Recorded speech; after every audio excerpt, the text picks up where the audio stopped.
need to have our morning conversation. Today we're talking about forgiving and forgetting. There's one thing that stood out like a sore thumb.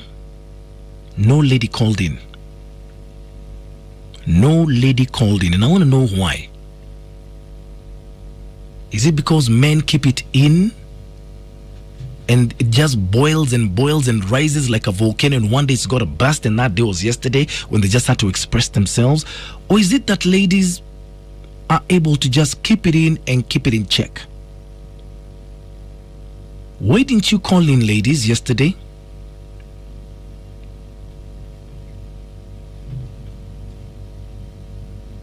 Are you good absorbers of things like this? Do you ignore them? Is it that you don't forgive them, or you just sahau and just let life go on? Aren't there things that have been done to you that you remember every day when you wake up? Remember every evening before you sleep? Not one single lady called in yesterday, and that sort of worried me. They were holding so much in their heart, they can kill someone. Yeah. Yes. They hold it. The day they release it. Wacha wanaume wanaongea wanasema nikionana na yeye, women don't talk. Men were saying, I'll forgive him, then I'll just go away. Yeah, I want to see him, I talk to him, he called me. Women, they can kill you. Ananyamazia, you think if she forgot. She never forgot. Nakungojea hapo kwa kona mbaya, utaamini. When you least expect it. So ladies, are you saying ladies are planning revenge one day, no matter how long it takes? They bottle it up. Kabisa. Ladies, that's a very interesting observation there. They don't forgive. They just pretend they have forgotten. One day. Haki yao. When you least expect it. Huh? So ladies, is it that you're planning one day, should the opportunity arise, that person will pay for what they did? Because then that's crazy. Guys will say, me, if he calls me, if he comes to me and kneels down, I'll forgive him. I don't have anything to do with him, but I'll forgive him. Yes, I just want to see him. He did bad, he left me. Oyo wanaume wanaongea inaisha. Men don't keep stuff. How? They don't say. Anyamaza tu. Anyamaza. One day, haki yao. You write a book. That is if you'll be able to write.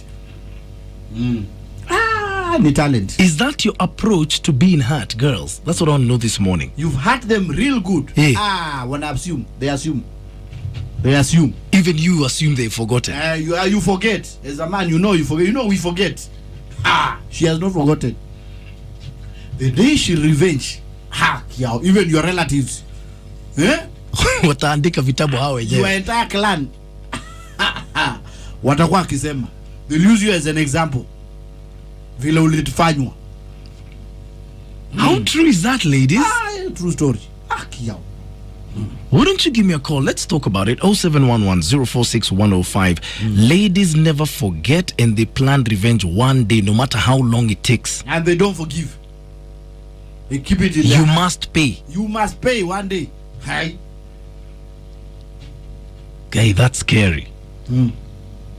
0711-046-105 is my number. Ladies, give me a call. Tell me how true that is. You don't forgive. You bottle it up. And one day when the opportunity arises, when the man least expects it, tsunami. Atajua hajui. 0711-046-105 is my number. Give me a call. Send me that text message to 22494. If you want to contribute via SMS, my short code service is available. My fan page on Facebook is open for business, or hit me up on my Twitter handles at It's Minor Kageni or Classic 105 Kenya. My hashtag is Minor and Kingangi. You've just scared me. You should. This is not Black Panther. You should be scared. Wakanda. What kandash is that? Yeah. Guy, 0711-046-105 is my number. Give me a call.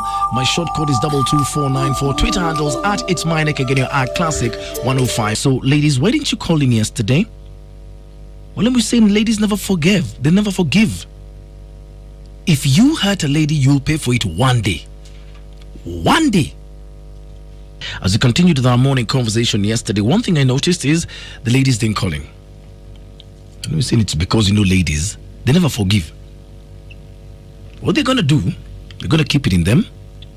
They'll assume, and even you'll assume they've forgotten. Then one day, should the opportunity present itself, God help you.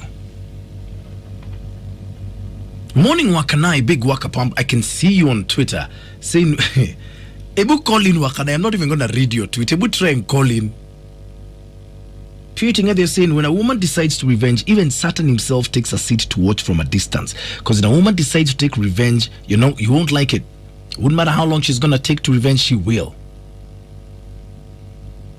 Justin Kange saying, women keep the slightest mishaps, mix them as they manufacture a deadly revenge bomb. Ooh, Justin. Sharon Channing is saying, women appreciate the benefit of reconnecting with someone whose feelings have been hurt, whereas men feel the apology as a loss of face. For a man to admit he did something wrong is an affront to his ego. That tends to be the problem. Sharon is saying, a woman apologizes to maintain a relationship and feels good about her effort. When a man apologizes, he ends up feeling a sense of loss. That is so deep. Juventus Onyisi, good morning, saying, gone are the days when good women used to forgive and forget unconditionally. The slay queens of nowadays, they pretend only to get back and deal with you ruthlessly. Kiyo. Athman Mali is saying, a lady will only revenge if you're still together. But the moment they move on, forget them. They don't forget. Wow. Why? At It's Mine again, your Art Classic 105 Kenya. My hashtag is Mine and King. And what's going through your mind right now? Talk to me. Hello. Hi, morning, Mine. Good morning to you. My father did the same thing. When did he disappear? Yes, he disappeared. When you were how old? Now, this is the catch-22. When we were teenagers, this is the catch-22. So we left, we lived our lives, moved on, got married, everything. Then he got sick. Yeah. And now came looking for us and saying, oh, we don't take care of him. Oh, we don't love him. Oh, we'll never have children. We'll never have money. And I said, what? You lived your life. You had your chance. Let me have mine. Let me have mine. I will not sit and argue over how you're supposed to be a good parent. It was your choice. I will be the parent to my kids that I wanted to have. I will not sit and cry over spilled milk. So when he came and said you're never gonna get kids, you're never gonna have money, that is his problem. When you try to reason with him, he is the one who walked away. You walked out on us. What are we supposed to do? Follow you? Where? Where? These men, I do not know what's and then they use this part of, I'm your parent, I'm your father, I'm your what, so you have to. I'm sorry, but do you forget the part where I also have a life to live? You take your sweet time, you're 20 years away, and you expected that I pause 20 years? Yes, you're my parents. Yes, but you see, I will not sit and wish and build castles in there of what could have been and what you should have been and cry. What for? So let me ask you a question. I have the opportunity to build the same thing you built and threw away. And this time round, make it right for me. So did you help him? It's very complicated. He's built another family for himself and everything else. So I don't know even where we fit anymore. So you walked away as well? I point silent. It's pointless. It's a battle that has no gains for anyone. When you come with a clean heart that you want to come to the table and say, you know what, let's start, that's okay. Let's start afresh, let's have what's left of us. But when you come with a vendetta, yes, you're the one who walked away, you want to play the victim. I'm sorry, I don't know how to do with you. I don't know how to play that. So we will go silent. So yeah, they did a silent because what? That conversation is not, I don't know, it's not viable no more. So did he get better? Oh no, he's still very sick. He's still very sick. You don't miss him? I am done missing him. What do you miss in the first place? You can't miss what you never loved or what you never felt. Do you understand? Yeah. You can't miss a stranger. Yeah? Yeah. You really want to and you really love to, but you don't understand. It's empty.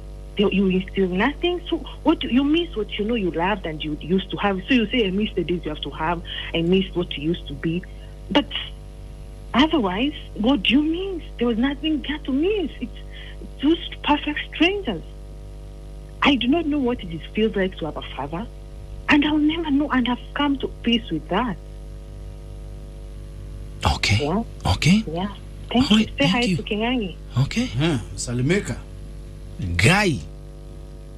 Niye maodo maya. Ladies, apparently you don't forgive.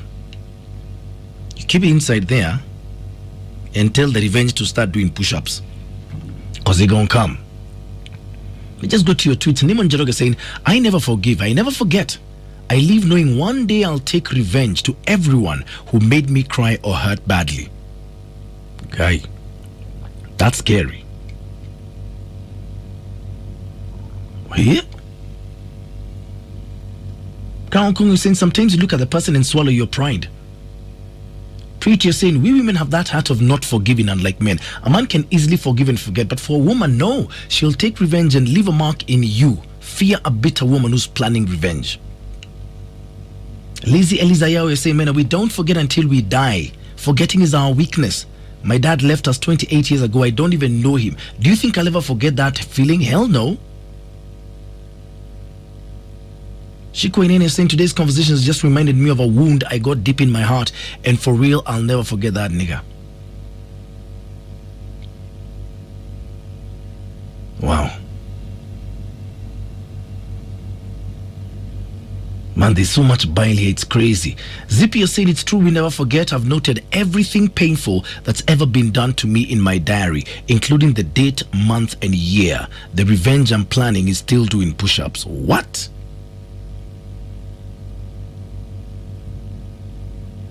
Athman Meli, I like your tweet. If women were to revenge everything done by men, we would be in World War 1001, Sai. I say, Athman, you made my day. What's going through your mind? At It's Minor again, your at Classic 105 Kenya. My hashtag is Minor and Kingangi. Talk to a brother. Hello. Morning. How are you? Niliolewa 207. Then huyo mwanaume tukaanza kusumbuana, alikuwa anapenda vita sana. Sasa nikaona kuvumilia hata naweza maybe ni kwe kiwete ama niwe one day. Alikuwa anakupiga how for every day? Yeah, almost every day. Why? Yani alikuwa tu anakuja, alikuwa tu na visirani zake juu hata tukienda home alikuwa anaulizwa vita ni ya nini, anasema yeye ajui ni shetani mgani umuingilia, but aforgiviwe. But ukirudi kwake vita inaendelea tu. Mimi nikaona huyu mtu one day ataniua. So hold on, alikuwa anakuja nyumbani bila kumfanyia kitu, anaanza kukupiga? Anakuja anafunga mlango, anaweka key kwa mfuko, anachukua tochi, anaanza kumulika everywhere chini ya kitanda, ati ana sense kuna mwanaume. Namwambia tafuta, but hakupata hata one day. Sasa vita ilikuwa inaanza hivyo. Mimi nikaona one day mtu ataniua ama nikue kiwete. Mimi nikamuondokea kwenda home. Madhe aliniambia mimi hata niweza na watoto wangu, either nirudishe watoto kwa baba yao ndio nirudi home. Mimi nikamwambia mimi siwezi tupa watoto. Sasa ilibidi anifukuze, akaniambia kama hutatupa watoto wewe jua mahali utaenda. Haya. Sikuwa na otherwise. Nilikuwa tu nalala mahali nimefika, nikitafuta mahali at least safe, kuna kibanda nitalalisha watoto wako kwa mbao, mimi nawalalisha hapo tunalala. Haya. But thank God alinisaidia, at least nikaweza kukomboa nyumba. At least sasa, at least tuko hatuyuko wela, but at least hatulali nje, tuko sawa. Ukifikiria huyo mwanaume unafikiriaje? Mimi hata sitakagi kumkumbuka. Even my mother. Even your mother? I hate them with a passion. You hate that man and you hate your mother. Yeah, my mother, I hate her. Mi naishi Uthiru na my mom ako Kangemi, but now tuko na around 4 years sijawahi muona na hata uwaga samani kuenda nyumbani. Wow. Yeah. Wait, mama anaishi Kangemi, wewe uko Uthiru, utaki kumuona? Sitaki kumuona cause hiyo time ndiye alikuwa anafaa kwe ani support, but she abandoned me. So why should I even think about her? You've stayed 4 years without seeing her. 4 years. Na matatu ni moja na ni 10 bob kufika Kangemi. Kutoka Uthiru mpaka Kangemi ni 10 bob. And you don't want to see her? I don't want even to see her. Your mother? Yeah, my own mother. Yeah. Mpaka lini? Like forever. So even if she looked for you and asked you to forgive her, you would not forgive her? Okay, I will forgive her, but I don't think hiyo kitu itatoka kwa hati yangu. In your heart of hearts, you will not forgive her? Yeah, I'll never forgive her. Well, at least you... Hata reason ya kukuelewa. Yeah.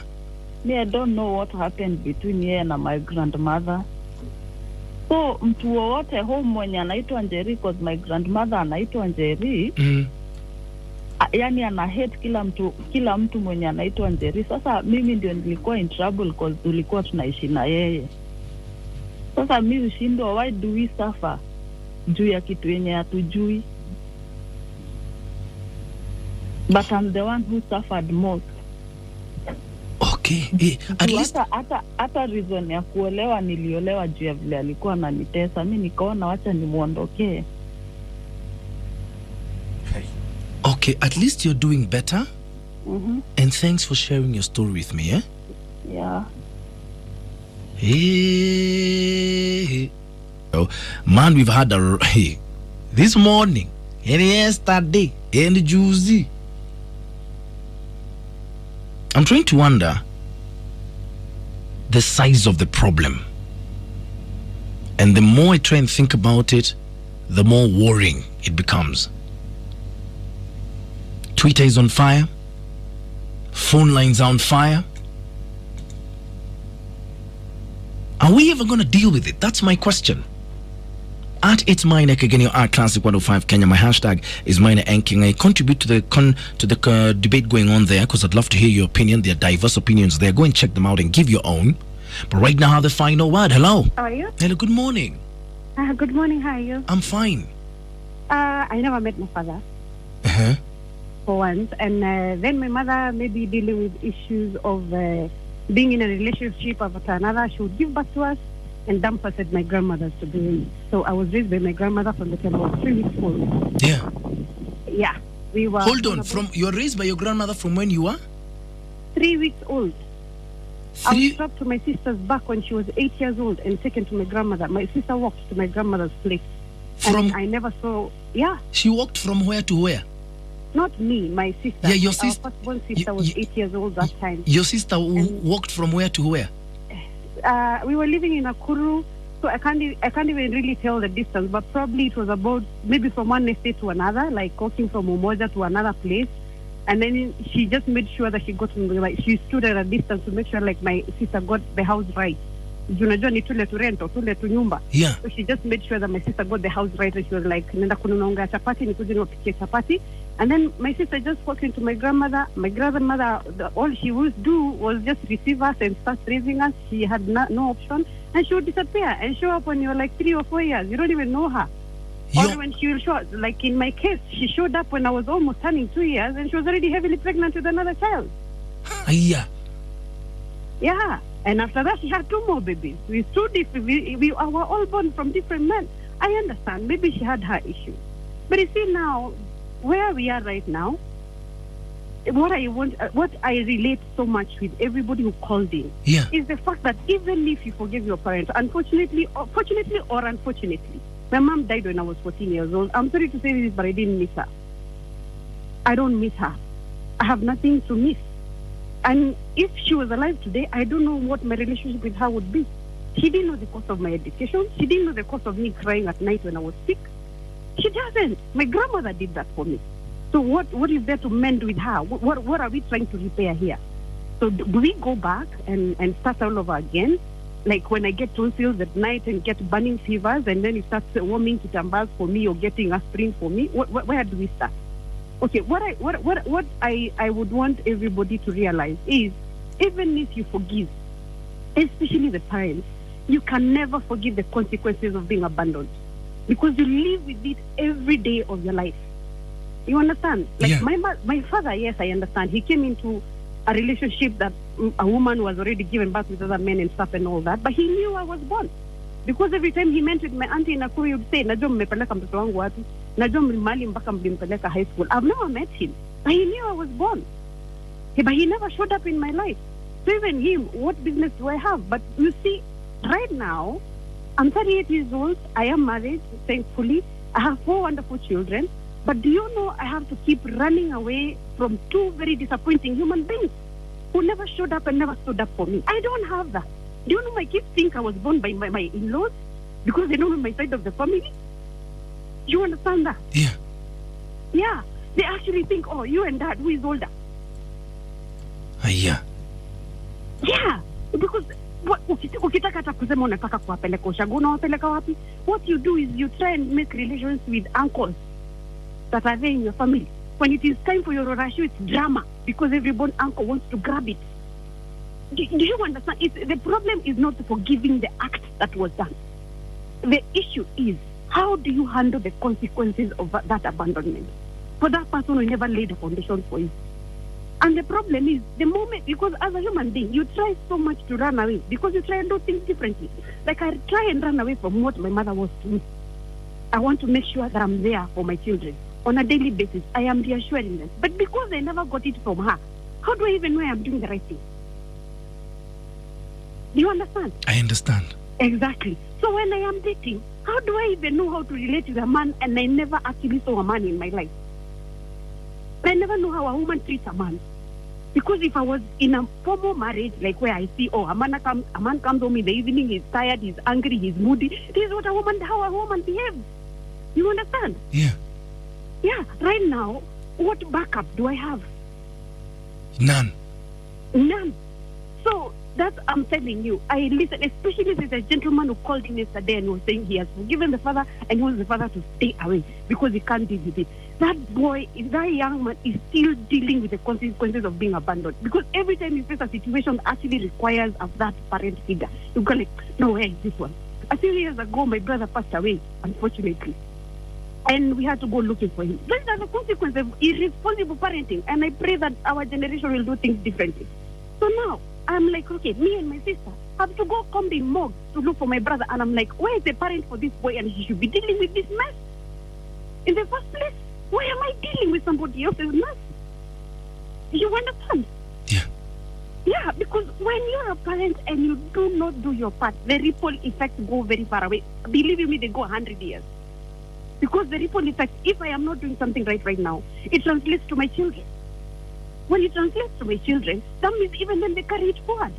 I don't want them to carry that in the go of unforgiveness. That's what I don't want. I don't want them to carry that. I try very hard to be a Christian, be in church, be prayerful and all that. But believe you me, every human being needs a little bit of reassurance. Like, okay, guys, my daughter is 14 right now. I want somebody to tell me I'm doing the right thing with her. She's a beautiful teenager. I just want somebody to tell me I'm not leaving her astray. When I was a teenager, I had nobody to guide me. Okay. All right. Yeah. Okay, thanks for sharing your story.